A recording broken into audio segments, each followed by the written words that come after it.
These are your Unit 5A, Day 2 video notes. We are working on Standard 1A and Standard 3A. Today, it's all about slope. In our last unit, we discussed ratios rates, which we identified as a comparison of two numbers with some different units. We also described this comparison as a relationship between two numbers. So, for example, when we compare two different units, miles per hour or words type per minute, cost per cookie. So that's what we were working on last unit. Now, when we think of a line, we always expect it to stay the same. This is also known as a constant rate of change or a linear relationship. So we are going to be looking at constant rate of change and linear relationships. Last unit, we were looking at relationships between two numbers. These linear relationships with slope is a comparison between two numbers as well. So when we see something that has a constant rate of change or is proportional, has a linear relationship, it'll be a straight line. That's what it should look like. So when a relationship is not proportional, this means that there is no constant rate of change. And this is nonlinear. So if you look at this line, it is not constant. It goes up by this, and then this, and then this. This is a consistent pattern of increase. And you can see this pattern does not stay the same. So this is a nonlinear relationship or not proportional. So make sure you have all these keywords in your notes. What is another word for slope? Well, slope represents how steep a line is. So we can see the steepness. As the rate of change increases, the line becomes more steep, or the slope increases. So, steepness. Also, a slope is the measure of how something changes vertically and how something changes horizontally. All right, make sure you have this recorded in your notes. The slope is measure of how something changes vertically compared to horizontally. Vertically is up and down, horizontally is across. So what is the point's location along the y-axis called? This is called a y-coordinate. And what is the point along the x-axis called? An x-coordinate. Right? Make sure you get this in your notes. So if we have something, a dot, where the dot's located on the y-axis is the y-coordinate. Where it's located on the x-axis is the x-coordinate. So, and then what is the equation you use to find slope? This is very important. You are going to be using this all the time. And the equation is the change in y over the change in x.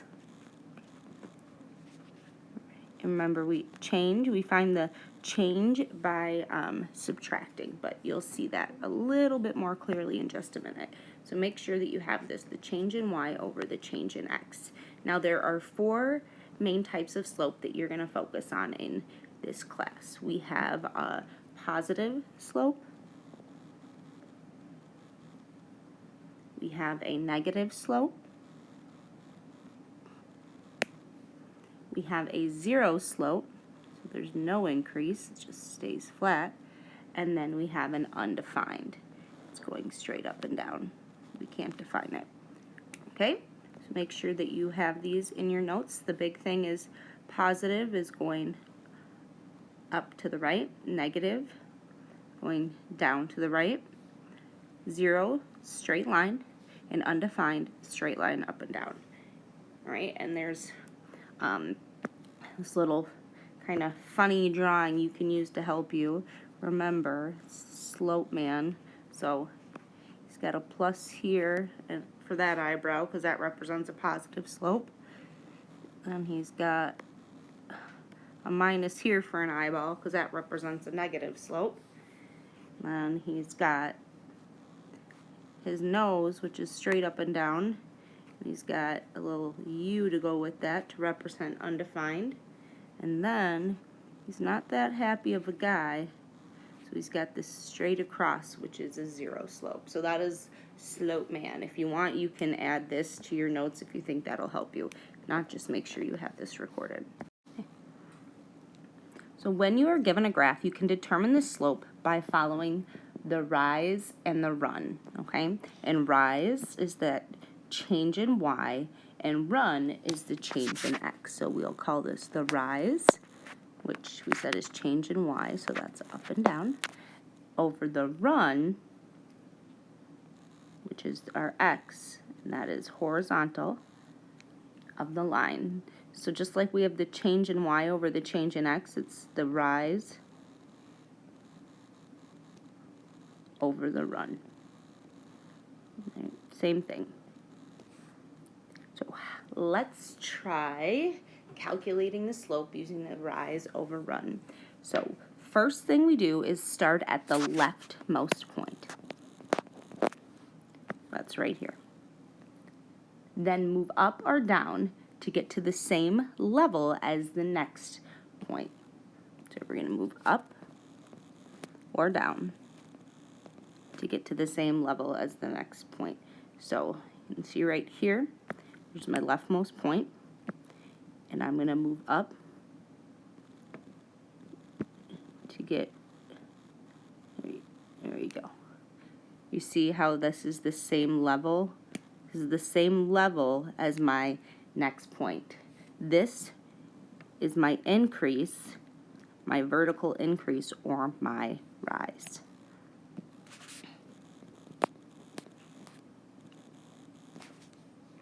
Let's redo that real quick.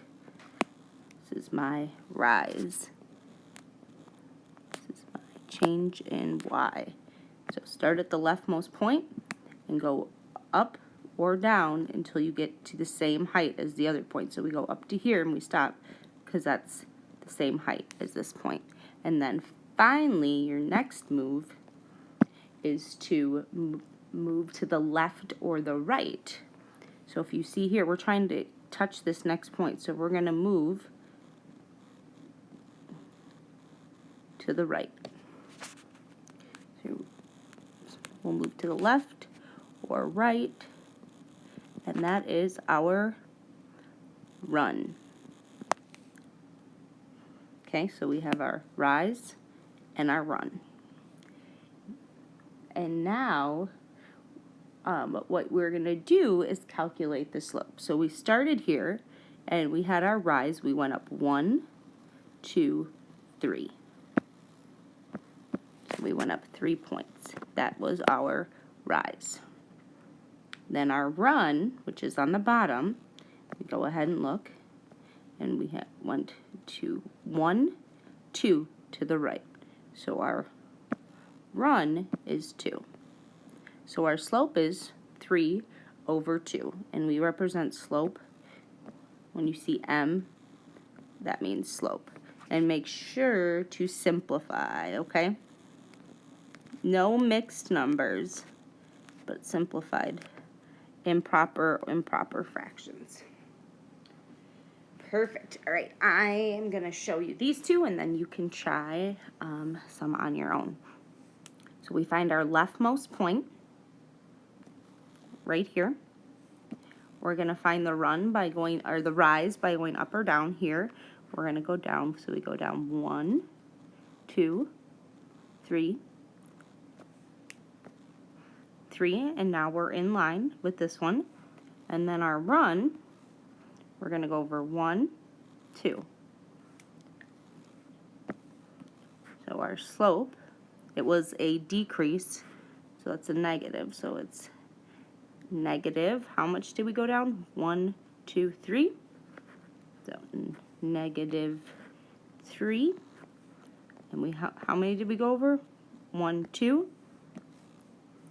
So 2. And the reason it's negative is because it is a decrease. You see how we're going down. So that's negative. This is a negative slope. This is a positive slope. Okay, make sure you have all this in your notes. I also added the numbers here so you can, when you're looking back, you know where they came from. Okay, now we're looking at this one. We start with our leftmost point, which is right here. Now we're going to calculate our rise. So let's see, we are going up 1, 2, 3, 4. So we went up 4. And then to get over, we went over 1.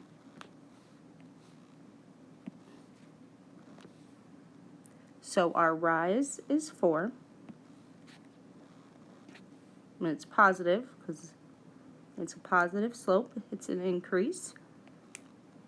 And our run is 1. So our slope is 4 over 1. Okay, make sure this is all recorded in your notes. Alright, so now we have this page where we're going to calculate slopes. I'm going to look at this first one. Remember when you have a line going up and down, that plain vertical line, that is a slope that's undefined. So you just know that. You can just write that in right now. I'm giving you that one. It's undefined. Perfect. Alright, now I want you to pause the video and I want you to try these 3 on your own. Okay, remember you're calculating, go to the leftmost point and then find the rise over run. The change in y over the change in x. Okay, hopefully you tried these on your own. And I added right here that this is an increase of 6, but there's no run, no horizontal change, so that's why it's undefined. So you might want to add that to your notes. Okay, looking at this one. Start with our leftmost point. Go down 2, so that's negative 2, and we're over 5. So it's negative 2 over 5. This one, go down 1 and over 3. Negative 1 over 3. So when we go up 5 and over 1. 5 over 1. Okay? If you did not do these correctly, please find your mistake and record the correct answers. Okay, you have 4 more to try. First, we're going to look at this one, which is unique. It's unique because there is no rise. It is simply a run. It is just a horizontal increase of 7. And there is no vertical increase, so that would be a 0. There's no change. So we have a 0 over 7, which is really just 0. Okay, so this straight line, remember, has a slope of 0. From here to here is 7. That's where this bottom number comes from, but there's no increase between these two. So it's horizontal line is a slope of 0. Okay, I will do this next one, and then you guys can try the last 2 on your own. I find my leftmost point. I determine what my rise is, my increase. In order to get to my other point on my graph, I have to go up 1, 2, 3. So that's a rise of 3. And then to get my other point, I have to go to 1, 2, 3. So that is also a run of 3. So a rise over run. I get 3 over 3 is my slope. Well, 3 over 3 can be simplified as 1 over 1. Okay? Remember, 3 divided by 3 is 1, so it's 1 over 1. Perfect. Pause the video now and try these 2 on your own. Alright, hopefully you tried these 2 on your own and you got the same answer. The slope for this line right here, negative 4 over 1, and the slope for here is 2 over 5.